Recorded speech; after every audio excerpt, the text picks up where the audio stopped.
Meeting to roll. Mr. Strong. Here.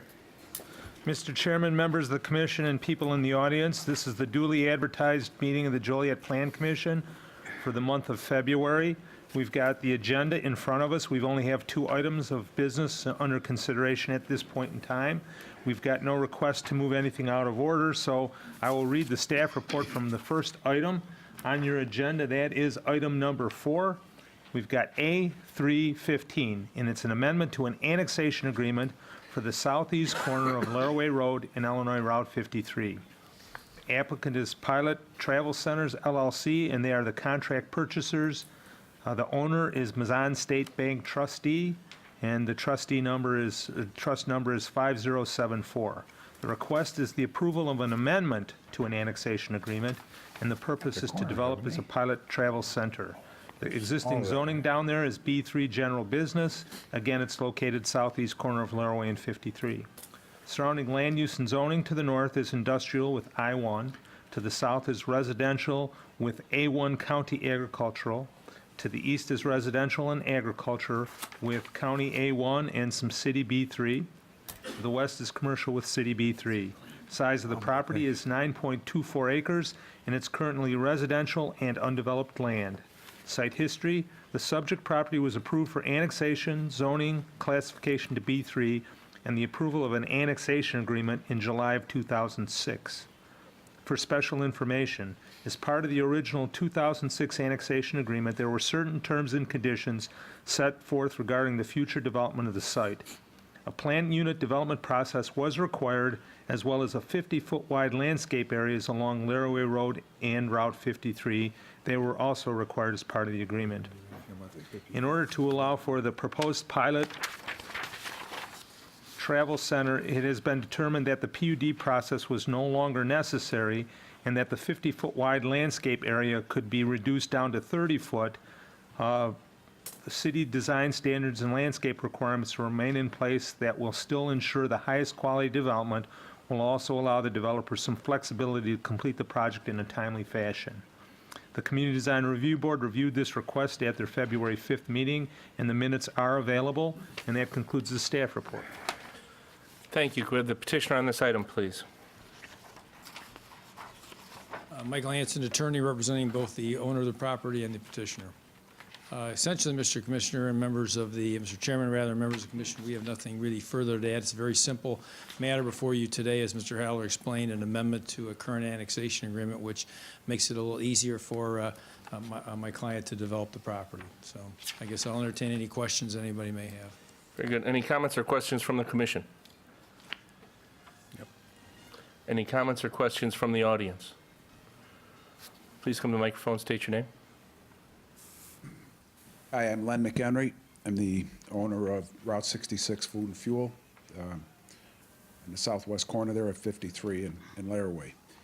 I have some comments I'd like to address to you guys. First, I guess I just want to probably sound like a whining businessman, but we've only been open less than a year and a half, and I have a big investment in the corner there. Both sides, I believe, have benefited so far, ourselves and the city of Joliet. I guess my question is, why does the city want to bring in a truck stop generator when the infrastructure can't handle it? The lay of the land there, I believe, as everybody knows now, has changed with Walter Strawn closing, which is one of 3 entrances into Center Point, and the trucks dried up south of Laraway, and then IDOT and the Illinois Commerce Commission and whoever else is pushing all the trucks over to I-55 with billboards and signs. It's definitely not good for us. So all the traffic is on a single 2-lane road. All the traffic is on Laraway west of 55. That's the source of the traffic that is coming to the truck stop, or could be truck stops here. The game plan, apparently, my opinion would be to suck the trucks out of Center Point and bring more trucks down Laraway, which can back up some more sitting in front of our location, and then it's at a standstill. Or when the when the railroad crossing, when the train comes down Laraway there, that's a problem with everybody on Laraway. This isn't last summer where I-55 was closed, the streets were free-flowing, and there was a lot of trucks on 53. There's less trucks there now at the corner. How many, I don't know, but you could just look out there and see, but there's more trucks on Laraway, because that's the only way into Center Point from the corner. We are down 17% in sales, and a few points about the location there. Our gas sales are very low.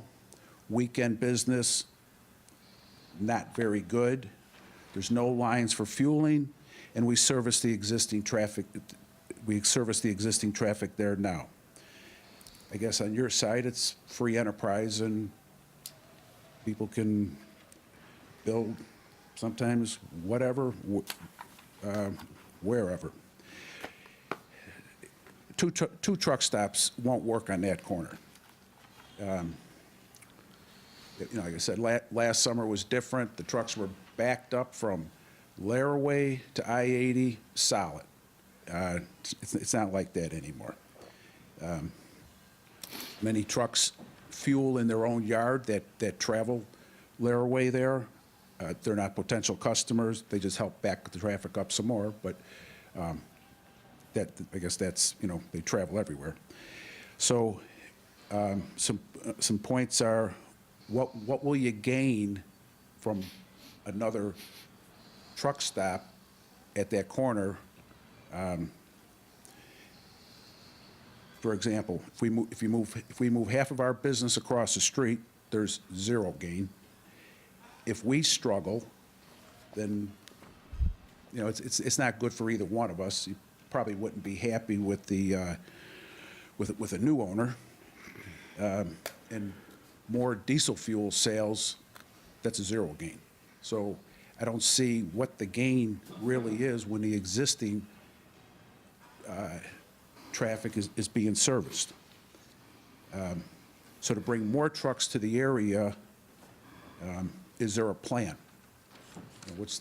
How's the infrastructure going to handle this? I guess my last comment is, after there's two truck stops on the corner, will there ever be any other businesses that would want to move in to that area? To me, it wouldn't look very appealing if all it is trucks and you can't get around there. So thanks for hearing me out. Thank you. Any other comments or questions? Yes. Please.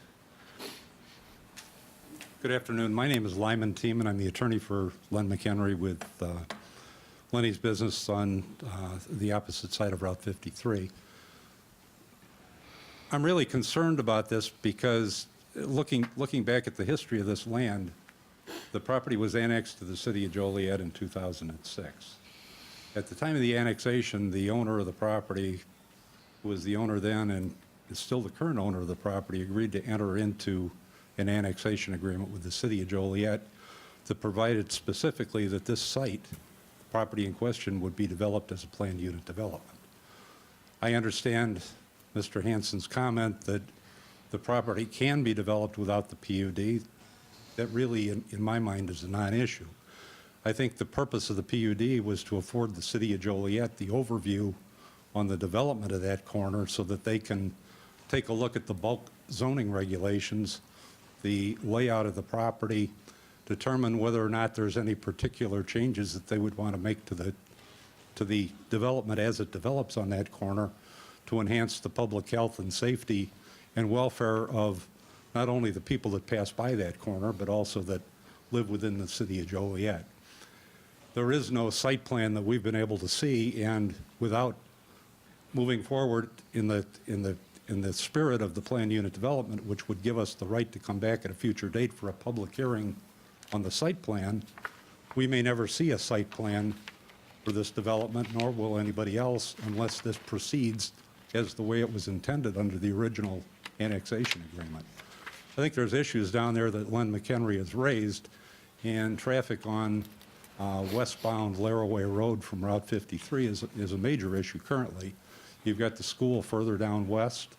You've got traffic that, in my mind, will enter into the terminals coming off of Route 55 at Arsenal Road, go into the terminals, and then find their way back up north onto Laraway Road, and then as they get to the corner, they can service at the Pilot, they can service at Lenny's gas station, or they could proceed directly up to Interstate 80. I think what this is going to be is a magnet to draw truck traffic out of the intermodal through this area and bring it up to Interstate 80. I think it would behoove the city of Joliet, and the city can do this as part of a PUD process, but not something they can do without the PUD, and that's to look at a transportation study, look at where the trucks originate, where they're going, how many a day, what time of day, whether there's any intent to continue further on south on 53, whether everything's strictly going to be from 80 to Laraway Road, drop off of 80 to fuel at Pilot, turn around and go back to 80, and cause a double trip in that couple-mile stretch between Interstate 80 and Laraway Road. The PUD affords the city the ability to take a close look and deviate its standards in relation to ingress and egress, on-site and off-site improvements, overnight parking, lighting, signage, hours of operation, all those things that can be much better handled as a PUD than as a straight B3 zoning. So for that reason, I would ask that the Planning Commission take a close look at this, determine that public input is necessary for a project this large, and deny the request to amend the annexation agreement to remove the PUD segment of the annexation agreement. Thank you. Thank you. Sir?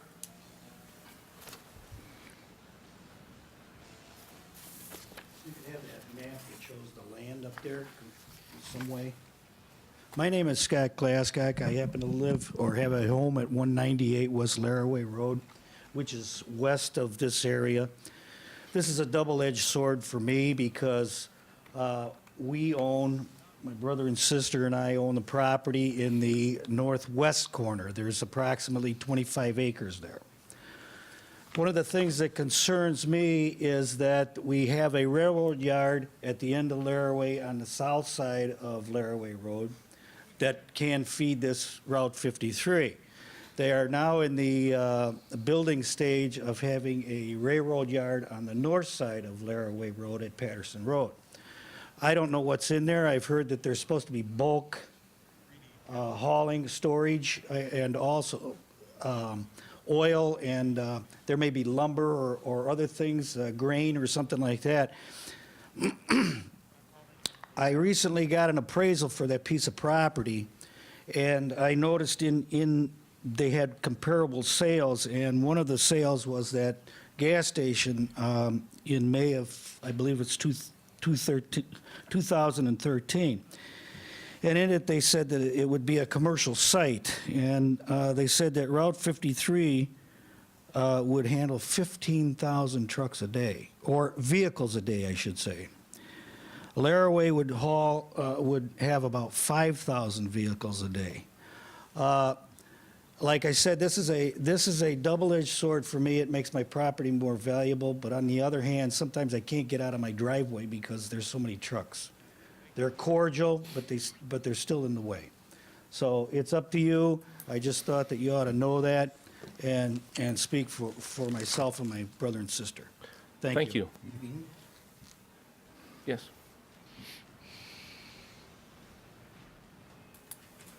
Hi, my name is Gene Briscoe. I'm from Minooka, Illinois. I'm a commercial real estate broker for Coldwell Banker Commercial Real Estate in Joliet. I represent the vacant property on the southwest corner of 53 and Laraway. And I guess my concern is probably the bigger picture. What is going to be done on trying to direct the traffic in that area, most particularly from the trucks? The property that, when we first started out there, was probably around 22 or 23 acres. It was annexed into the city of Joliet. It's Zone B3. Of course, at that time, when that annexation in place, at that time, I can't remember right offhand, it was 2,000 or 3,000 acres of single-family residential property was going to be, homes were going to be constructed on 2,000 to 3,000 acres in that immediate area, probably within 8 or 10 mile area. So the partners that bought that property and developed the property was anticipating more of the commercial use, and certainly that's what fit the overall plan for the city of Joliet. My concern now is with the intermodal that's expanded, and it's good for the whole community. It produces a lot of jobs, but of that 2,000 or 3,000 acres of homes that was planned at one time, 800 or 900 acres of that went to the intermodal, became industrial property. And so it's kind of changed the complexion of that whole area on being able to just try to sell B3 zoning, most particularly if we're trying to attract motels and hotels and, those kind of things that would fit into B3 zoning.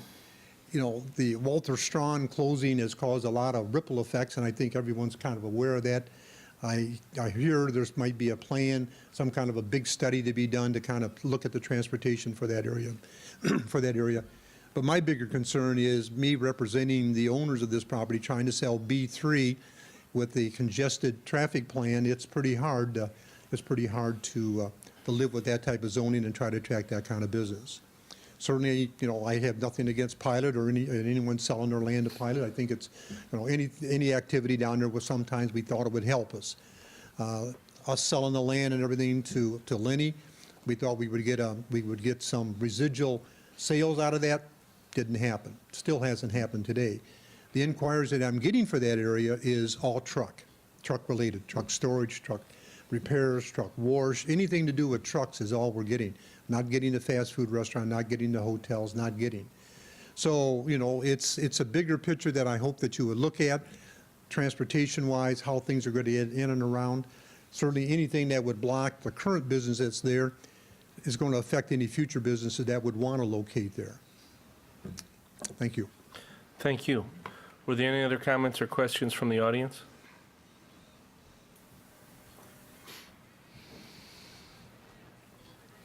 Hi, my name's Elizabeth Glasscock. We own Glasscock Farms, me and my husband. And one of the things I've seen in that area that has changed is my business. I have lost 75%.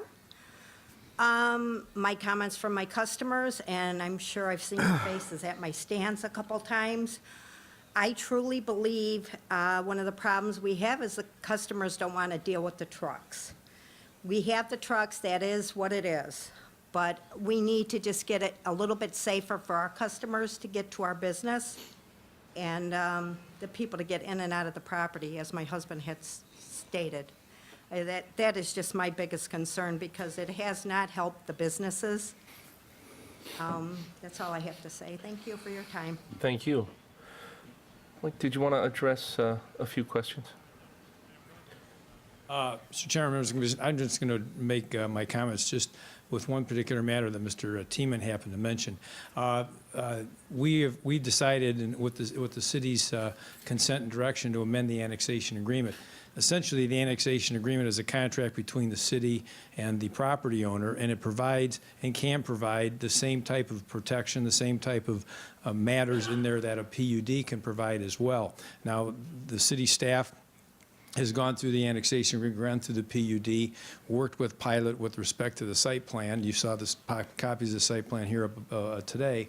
And the city staff is recommending that it's just as good a protection for the city with respect to the amendment to the annexation agreement as it would be for a PUD. Admittedly, the PUD helps us to have a quicker process and a less expensive process. That's correct. but essentially you get the same thing. So I don't think it matters in a great degree whether it's an annexation agreement amendment or a PUD. There's still the same protection for the city and the residents, et cetera. And you can see we're not coming to the Plan Commission and Data City Council with a wholesale list of amendments. That annexation agreement, except for a couple minor things, is essentially staying intact. So Thank you. Any other comments or questions from the commission? I have a couple of questions. Jim, with respect to this action that's requested today, would that precipitate the meeting and the question? Had it stayed as it was in 2006 and nothing changed, would there be a question here? The reason I think the PUD requirement was put in there and the 50-foot requirement was, again, we annexed at a time when we were uncertain what was going to happen down there. I think back then, the mood of the day may have been that if the property developed industrially, like with warehousing on it or something to that fashion, that you would need some of those setbacks. You would need to go through the PUD process. The interesting thing, and Mike was absolutely correct, the staff looked at the site plan, and now that we've got a commercial development that meets all of the standards that we have today, it seemed to be somewhat redundant to go through the PUD process because, again, we would have arrived at the same place. Does the proposal that you have in front of you now meet our current rules and regulations? The answer was yes. So we think I think when I remember back to '06, and it does seem like a long time ago, that we put those two conditions in there because of the unknown of who may buy the property. Was the property going to be assembled with other pieces? Because these were relatively smaller pieces. Was it going to be assembled with bigger pieces farther to the back than where housing could have been up front or other things would have been up front? So I think that's the reason we put those protections in when we did back then. Okay, any other comments or questions? I have a couple here. Jim, when we anticipate all this, did we anticipate how much traffic there would be or studies done? And if the infrastructure of the roadway to handle the traffic, who would be responsible for that? Would it be IDOT or would that be the city or county to be able to handle more of this? And don't get me wrong, I think, this part of this is progress, in my opinion. Right. And, even though it doesn't help one business, we didn't tell the last guy no, so I figure how can we tell the new guy no? He's got a right to do what he wants too. That's but correct. I'm just wondering, have we thought about the infrastructure? Is it capable of handling the business? And are we prepared for that? Yeah, Public Works are the ones that review all of that. Scott Gapsovich is here from Public Works Department. They do, in fact, look at that. But a lot of times, too, Route 53 is the state route, so they're the ones that control the dialogue and approve the process. On all of these projects, they were all the subdivisions, everything, curb cuts, all of that stuff on that state right-of-way are approved by IDOT, and changes were made. I know Mr. Briscoe and his development and Len with his gas station went before IDOT, and they made some substantial modifications to what was originally put out there, and they had driveway reconfigurations and right-in, right-outs were changed to full in and out, and so it's a maturation process with IDOT, but all of that stuff does go for IDOT. Now, Laraway Road is controlled by Public Works, so they're the ones that review locations of curb cuts, stacking in and out, all ingress, egress, all of those sorts of things. So yeah, that's looked at. The only thing that I've had some comments from people in the past, and I always say that back when the Arsenal was in full production, that road network down there for Route 53 was a very busy place, sometimes busier than it is today. And that, there was a lot more car traffic back then than there was truck traffic, but it was a very busy place. And, I think the road was constructed with the idea that that is the main entryway into a largely industrial area. I can tell you that my dad worked his whole career at Olin Chemical. Laraway Road was the truck route in and out for Olin Chemical for all the years that he worked there. So this has historically been an industrial area, and I don't think when we look at these requests on an individual basis, they're not unreasonable for the history of that area. And yes, they do have some of an impact on the area, but they do look at that, both IDOT and the city. Thank you. Any other comments or questions from the commission? Joe, I have a concern. I think I have a big conflict of interest here. I've done I've appraised Glasgow's property. I've appraised Gene Briscoe's property. I don't know if, I think I look like a conflict, but I wish we had our city attorney here so I could see whether or not it's appropriate for me to vote. I may not be appropriate for me to vote. I always say, as long as we have a quorum, when in doubt, I would pass my vote, would be my recommendation.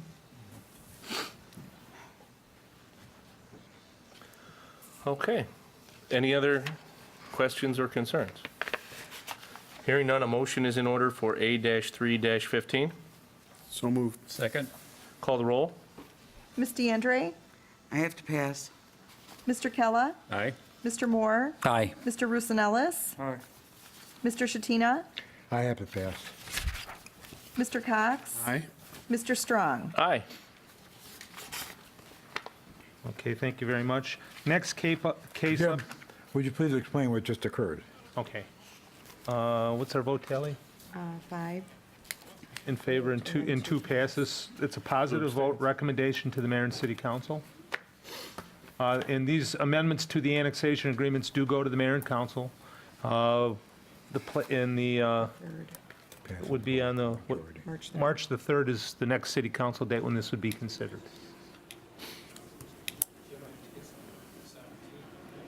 Third. First meeting in March. Mike, isn't that always the way you like it, first meeting of the month? Well, normally we do, but you always request it up, so we just assumed. Yeah. Okay, gotcha. All right, the next case up is Z1-15, the reclassification of 711 Whitley Avenue from an R3, which allows for 2 units, down to an R2 single family. The applicant in this matter is Tadizu and Danuta Ligas, and they are the owners of the property. The requested action is the approval of the reclassification from the R3 down to the R2. The purpose to align the zoning with the land use at the parcel. It currently allows for the 2 units. The proposal is to only allow for the one single family that occupies it now. The location is 711 Whitley. It's the north side of Whitley, just west of Rowell Avenue. Size of the property is 65 by 132. It has a single-family house on the property. Surrounding land use and zoning is north, 1 and 2 family residential, R2 and R3. To the south is institutional and a public grade school, which has an R2. To the east is single-family residential with an R2, and to the west is the same. Site history: the structure was formerly a 2-unit residence and was part of the Neighborhood Services Rental Inspection Program since its inception in '87. In August of 2010, the building was removed from the rental inspection program because of the 2-unit became vacant. Subsequently, the petitioners purchased the property in September of 2014. As part of the process to renovate a vacant structure formerly on the rental inspection program, the property owner entered into a memorandum of agreement with the city to downzone the property and to concurrently remove the upper-level living unit, converting the structure to a single-family use. Permits to remodel the structure were secured in December of 2014. The Community Design Review Board reviewed this matter on February 5. The minutes are available. That concludes our staff report. Thank you. Can we have the petitioner on this item, please? City will be representing them? I guess we'll be representing them. Any comments or questions from the commission? Jim, this list of violations when it was a rental, that goes away, or do they It still goes have away, to? Okay. yeah. And I think that's the desire of the petitioner, is to fix the property up and have it occupied as a single family. Okay. Jim, Mr. President, Yeah. Go right ahead. Chairman, not President. It's never a bad thing in my eyes to do a single family versus multiple, but at the same time, did someone explain to them on what may happen with the value?